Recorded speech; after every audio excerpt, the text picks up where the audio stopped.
what we call 100,000 units, and this is about 6,000 times higher than in a normal person.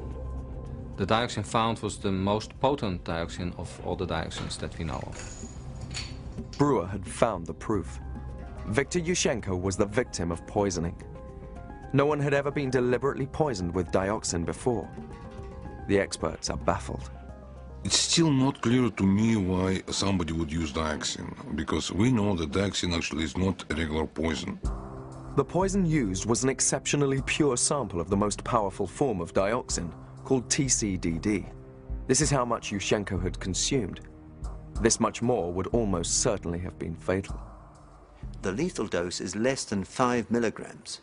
That is an absolutely tiny amount. That's, you know, a trivial amount, you could almost say.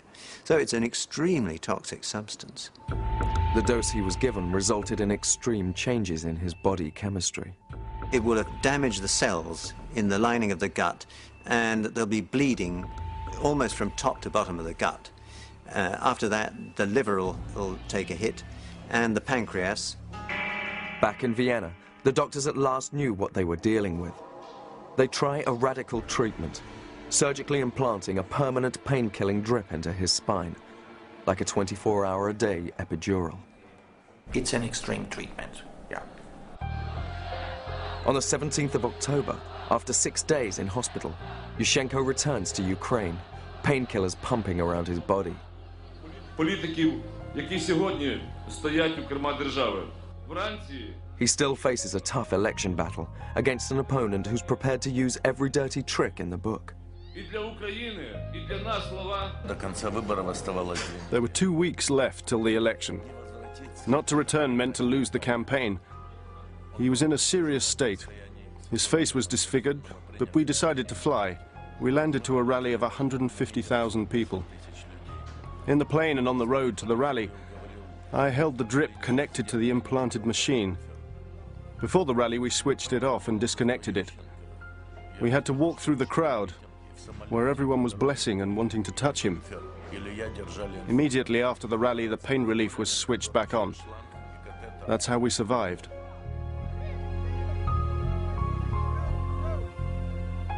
On November the 21st, the final round of the election is held. It's Yushchenko versus Yanukovych, head-to-head. Yushchenko's still on the pain-killing drip. Only the drugs are keeping him going. The results come in overnight. Yushchenko has lost.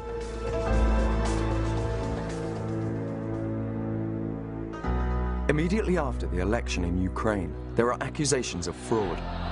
Yushchenko supporters take to the streets demanding a revote. They camp out in Kiev's Independence Square in the snow. Inside Yushchenko's body, the dioxin is still doing damage. It's 48 days since the poisoning. On November the 30th, the Supreme Court rejects the election result and demands a revote. Everyone wants to know who was behind the poisoning. In Kiev, there's one clear suspect, the host at the dacha, Volodymyr Satsuk, the most ruthless senior officer in the Ukrainian Secret Service, with a known interest in poison. An old friend of his told me that in his days in military intelligence, Volodymyr Satsuk was very interested in poisons. It was his hobby. But even if it's proved Satsuk administered the poison, the crucial question is who was behind it. Yushchenko's opponents were supported by Moscow. Vladimir Putin is a former KGB colonel. Many believe the Kremlin actively participated in the poisoning. A recording has emerged which seems to support these suspicions. 2 people, one from Kiev, one from Moscow, talk about the poisoning of Yushchenko. The person from Kiev says that the poisoning was organized by an advisor of Vladimir Putin. The conversation involves a Kiev official, close to the poison investigation, and a Kremlin bureaucrat. They blame the idea for the poisoning on Gleb Pavlovsky, Putin's top spin doctor. Алло. Добрый день. Добрый. Многоходовка. Да. Как только Россия скажет, что никакого отношения не имела, есть люди с признательными показаниями. И этим Павловским трапать надо будет довольно далеко. If true, the recording suggests the orders to poison Yushchenko may have come from the Kremlin itself. А Павловские что, общались По этому вопросу? и могли его отравить? Нет, автор идеи. Автор идеи и организатор. Так сказать, идейный вдохновитель, понимаете, да? My first reaction was to check whether this conversation was genuine or a fake.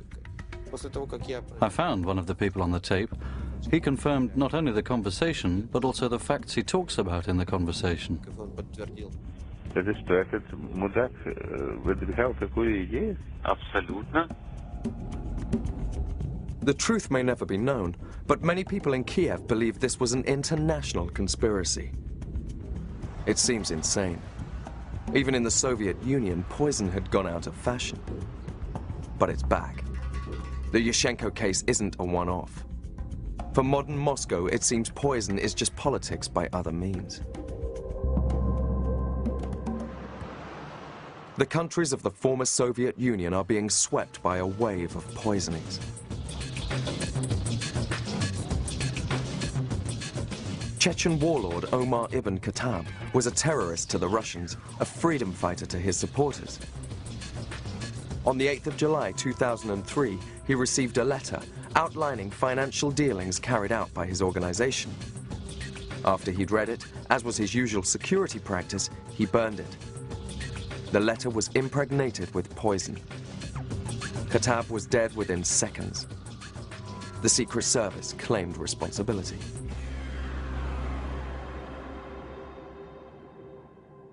But it isn't just Chechnya that has seen mysterious deaths.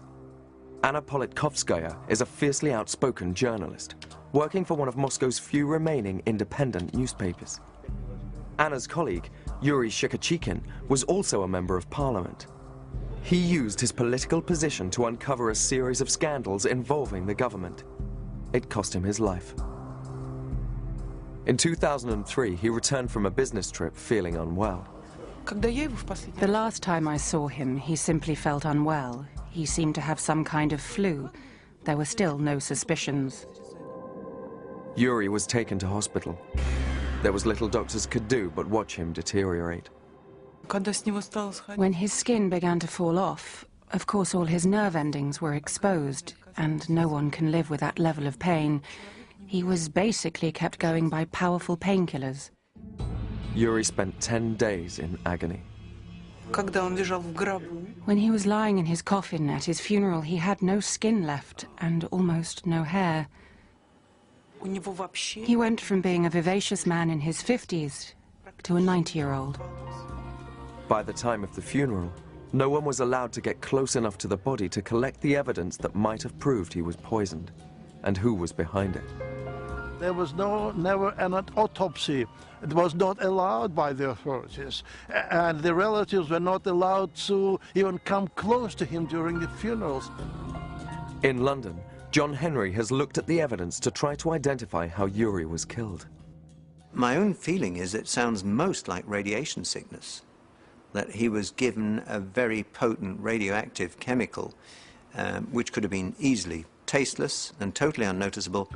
Most radioactive chemicals can't be absorbed by the body, but Lab X found one that could: thallium.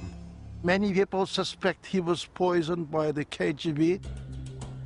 Radioactive thallium, it would be used in different forms. Tiny pills put in a beverage, and that would be enough. Radiation sickness is a very, very gruesome illness because it's not absolutely immediate. It's going to take days for death to occur.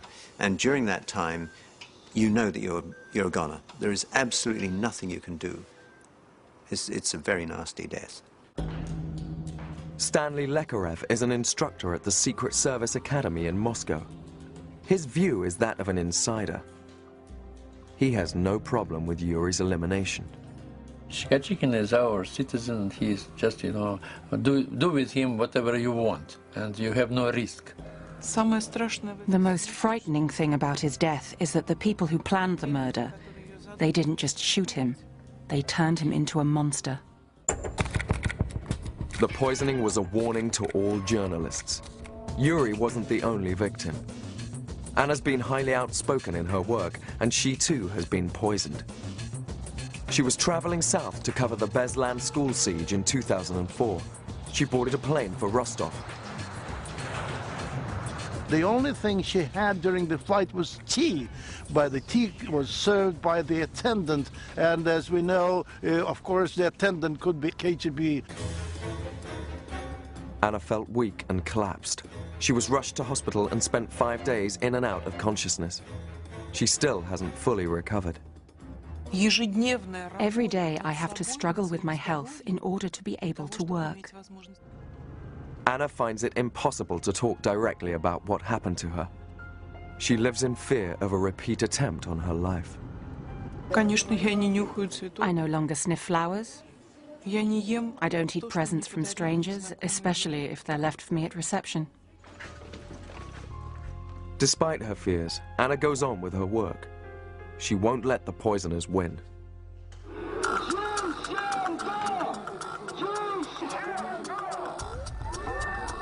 Viktor Yushchenko doesn't give in. He confronts the poison head-on. He appears during the mass protests without cosmetics, to tell his supporters that his scarred face represents the dirty politics of Ukraine. The first election was snatched out from under his nose. He has another chance on Boxing Day 2004. Second time around, Yushchenko wins. He's sworn in early 2005. Я, Віктор Ющенко, волею народу обраний президентом України. An official investigation is underway into the poisoning. One piece of evidence may eventually prove who the culprit was: the dioxin in Yushchenko's own body. Given a sample of dioxin, a good analyst may well be able to tell where it comes from. This is because there are many structural differences in the same chemical. So, and it's the mix of those slightly different variants that will give you the fingerprint, if you wish, of where it was made. In Amsterdam, Bram Brewer is trying to find that fingerprint. Matching it with other samples in his library, he'll be able to track it to a specific lab or factory. But his results may never become public. Some believe the Yushchenko camp already know where the dioxin came from. But now Yushchenko's the president of Ukraine. Maintaining a good relationship with Moscow is more important. For toxicologist John Henry, the choice of dioxin makes this the most cunning poisoning he's ever come across. If he died within 4 or 5 days, nobody on earth would have thought of dioxins.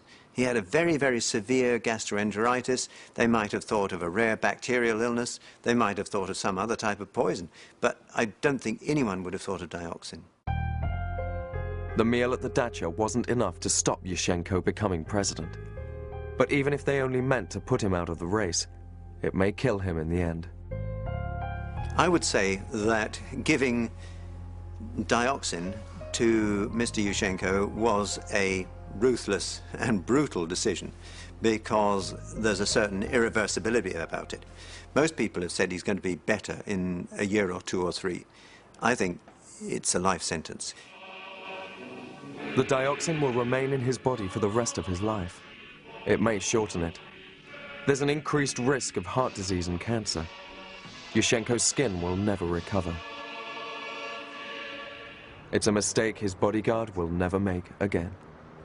Of course I was furious. It was a mistake to let him go in someone else's car with no security. We broke all our own rules. That was the only time we did it. Like all poisonings, it sends a potent message of terror to all opponents of the regime. I think the bullet's out of fashion. The state assassin doesn't consider the bullet makes a big enough impression on our citizens anymore. This is the 21st century. It's not meant to happen anymore, but it's undeniable. What we call 100,000 units, and it is about 6,000 times higher than in a normal person. The dioxin found was the most potent dioxin of all the dioxins that we know of. Brewer had found the proof. Viktor Yushchenko was the victim of poisoning. No one had ever been deliberately poisoned with dioxin before. The experts are baffled. It's still not clear to me why somebody would use dioxin, because we know that dioxin actually... Turn meant to lose the campaign. He was in a serious state. His face was disfigured, but we decided to fly. We landed to a rally of 150,000 people. In the plane and on the road to the rally, I held the drip connected to the implanted machine. Before the rally, we switched it off and disconnected it. We had to walk through the crowd, where everyone was blessing and wanting to touch him.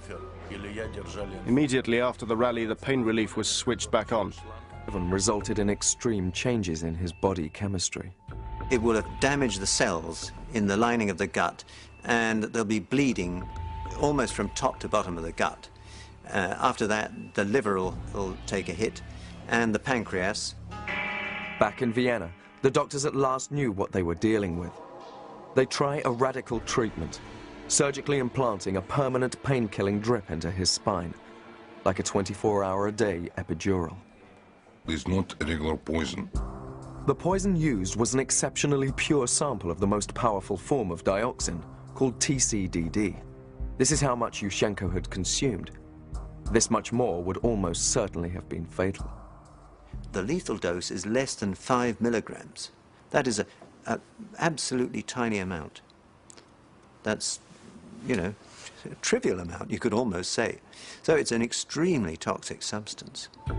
The dose he was given... It's an extreme treatment, yeah.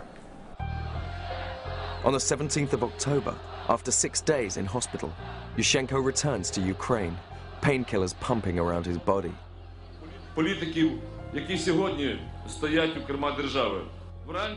He still faces a tough election battle against an opponent who's prepared to use every dirty trick in the book. There were 2 weeks left till the election. Not to